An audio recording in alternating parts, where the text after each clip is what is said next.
Welcome to Blizzard Fire. We hope this video helps fire up your solution. You'll start by making extensions visible so you can change. Zip. Open File Explorer and click the View tab. Enable File Name Extensions. Once done, navigate to the archive you want to rename. Make sure the file is not open in any program and you have write permission. You're doing this so Windows treats the name change as a true extension swap rather than a hidden label. This avoids accidental format mismatches and ensures you can proceed to rename safely without breaking association. Now perform the actual rename. Select the file and press F2 or right-click and choose Rename. Carefully replace.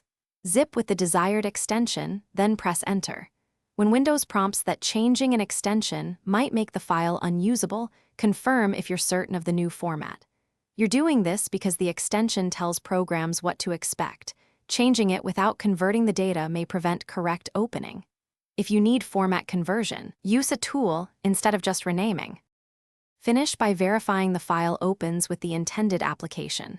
Double-click. If the program fails to read the data, right-click and choose Open with to pick a suitable app. If it's inaccessible, rename back to.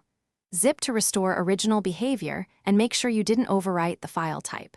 If you need the archive in another format, convert it using a dedicated utility rather than renaming. One troubleshooting tip. If permissions or prompts block renaming, run File Explorer as administrator and try again. Thanks for watching. If you found this helpful, don't forget to like and subscribe.